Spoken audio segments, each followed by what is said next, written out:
நீங்கள் பார்த்துக் கொண்டிருப்பது உங்கள் விஜய்.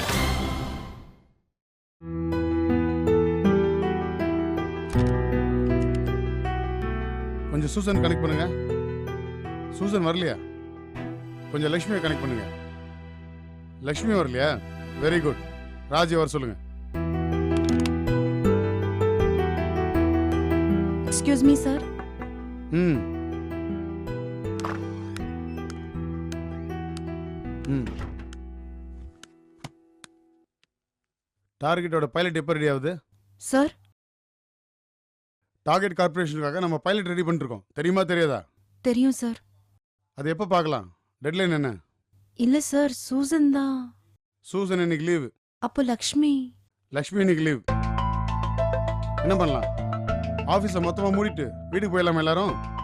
சூசனும் லக்ஷ்மியும் இல்லைன்னா அவங்க கிட்ட கேட்க வேண்டிய கேள்வி நேச்சுரலாக அவங்ககிட்ட தான் வரும். பதிலோட ரெடியாக இருக்கணும். தெரியாதுன்னு சொல்லக்கூடாது.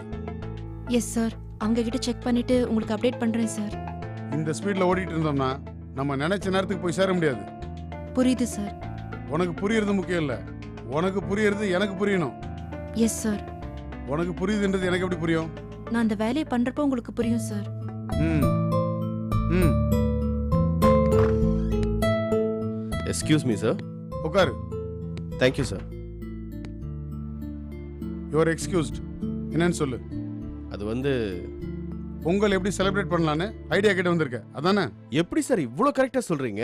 பொங்கலுக்கு என்ன பண்ற? ஆளுக்கு ஒரு கப் சக்கரை பொங்கல் கொடுக்க ஏற்பாடு பண்ணிருப்பே. எப்படி சார் இவ்வளோ கரெக்டாக கண்டுபிடிச்சீங்க? Great mind think alike sir. மண்ணாங்கட்டி பொங்கல் அன்னைக்கு பொங்கல் கொடுக்கறது, அதை திங்க் பண்றதுக்கு ஒரு கிரேட் மைண்ட் வேற தேவையா? சார் ஒரு சின்ன நாவலான ஐடியா பண்ணியிருக்கேன் சார். என்ன சார், அந்த பொங்கலை ஒரு மண் பானையில கொடுக்குறோம் சார். சக்கரை பொங்கல், வெண்பொங்கல் ஒவ்வொருத்தருக்கும் 2 குட்டி மண் பானையில கொடுக்குறோம் சார். பானையில கம்பெனியோட குட்டி லோகோ ஒன்று போடுறோம் சார். Very good. அப்பதான் அதை எல்லாரும் கீழே போட்டு உடைக்கிறதுக்கு சரியா இருக்கும். சார் வருஷம் பூரா ஆபீஸ்ல உட்காந்து வேலை செய்யறாங்க. இந்த மாதிரி ஏதாவது ஆப்பர்ச்சுனிட்டி வரும்போது தான் அவங்கள வெளியே கூட்டு போற மாதிரி ஐடியா பண்ணும். ஒரு கிரவுண்ட் ஹையர் பண்ணுங்க. மயிலாட்டம், ஒயிலாட்டம்னு கிராமிய கலை நிகழ்ச்சி ஏதாவது ஏற்பாடு பண்ணுங்க. எல்லாரும் பார்ட்டிசிபேட் பண்ற மாதிரி உரி அடிக்கிறது, சறுக்கு மரம் ஏறுறது, இந்த மாதிரி ஏதாவது இன்ட்ரெஸ்டிங்கா பிளான் பண்ணுங்க. இது ஒன்றும் பெரிய கஷ்டமான ஃபார்முலா இல்லை. சின்ன சின்ன ஊர்ல எல்லாம் கூட பொங்கல்னா இப்படிதான் நடத்துறாங்க. இல்ல சார், ஆஃபீஸ்ல நிறைய தெலுங்குக்காரங்க வேலை செய்றாங்க. நார்த்தில் இருக்கிறவங்களும் நிறைய பேர் வேலை செய்றாங்க. நமக்கு பொங்கல்னா தெலுங்குக்காரங்களுக்கு மகர சங்கராந்தி. ஏன் இந்திக்காரங்க யாரும் பொங்கலுக்கு கலந்துக்க மாட்டேன்னு சொன்னாங்களா? நம்ம கம்பெனி சென்னையில் இருந்தாலும் ஏன் எல்லா ஸ்டேட்லேருந்து ஆளுங்க எடுக்கிறோம்? கம்பெனின்றது மல்டி டைமென்ஷனில் இருக்கணும். 4 விதமான ஆளுங்க கம்பெனியில் இருந்தால் தான் அவங்க கல்ச்சர், பேக்ரவுண்டுக்கு ஏற்ற மாதிரி ஒவ்வொருத்தரும் ஒவ்வொரு விதமாக யோசிப்பாங்க. அது அவங்க பண்ணுற ஒர்க்லேயே ரிஃப்ளெக்ட் ஆகும். சார், இதுக்கு பின்னாடி இப்படி ஒரு மேட்டர் இருக்கா சார்? நமக்கு தான் மெட்ராஸில் இருக்கிற கம்பெனி. நம்ம கிளைண்ட்டை பொறுத்த வரைக்கும் இது இந்தியாவில் இருக்கிற கம்பெனி. அவங்க எதிர்பார்ப்புகள் வேற மாதிரி இருக்கும். அது ஈடு கொடுக்குற மாதிரி யோசிக்கணும்னா நம்ம ஆஃபீஸில் எல்லா விதமான ஆளுங்களும் இருக்கணும். புரியுது சார். பிளான் பண்ணிட்டு சொல்லு. Yes sir. கையில் என்ன புல்லாங்குழல்? சாயங்காலத்து மேலே இது ஆர்கெஸ்ட்ராவில் வசிக்கிறேன் என்ன? இல்ல சார், அரவிந்த் டீம்ல இருக்கிற பசங்க ஆஃபீஸ் டைம்ல அப்பப்போ இதை வச்சு ஊதிட்டு இருக்காங்க சார். சரி, ஊதுனா என்ன தப்பு?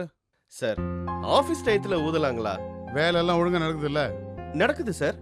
அப்புறம் என்ன? அவங்க மைண்ட் ரிலாக்ஸேஷனுக்காக ஒரு 10 நிமிஷம் வாசிக்கிறாங்க. வாசிச்சுட்டு போட்டோம். நீங்க சொன்னா சரிதான் சார். மைண்ட் ரிலாக்ஸ் பண்ணுறதுக்கு இந்த மாதிரி ஒரு ஆர்ட் ஃபார்ம், ஃபிசிக்கலாக நம்ம ஃபிட்டாகவும் அலர்ட்டாகவும் வச்சுக்கிறதுக்கு ஏதாவது ஒரு ஸ்போர்ட்ஸ் ஆக்டிவிட்டி, இந்த ரெண்டும் முக்கியம். அதுவும் நம்மள மாதிரி கிரியேட்டிவான ஆளுங்களுக்கும் காலையிலேருந்து சாயங்காலம் வரைக்கும் ஒரே இடத்துல உட்காந்து வேலை செய்கிறவங்களுக்கும் இந்த ரிலாக்ஸேஷன் ரொம்ப முக்கியம். Yes sir. என்ன சிரிப்பு? இல்லையே சார். நீ சிரிச்சதை நான் பார்த்தேன். எதுக்கு சிரிச்சப்போ? Sorry sir. எதுக்கு வேணா சரி, தப்பு இல்லை. ஆனால் எதுக்கு சிரிச்சங்கிற காரணத்தை சொல்லு. அட்வைஸ் எல்லாம் மற்றவங்களுக்கு தான், சொல்றவங்களுக்கு கிடையாதான்னு யோசிச்சேன். ஓஹோ, ஒவ்வொருத்தரும் ஒரு ஆர்ட் அண்ட் ஸ்போர்ட் ஆக்டிவிட்டி வச்சிருக்குன்னு சொல்றியே, உனக்கு அப்படி ஏதாவது தெரியுமான்னு கேட்குறேன், அதானே? No sir. என்னது? Yes sir. அந்த புல்லாங்குழல் இப்படி கொடு. சார்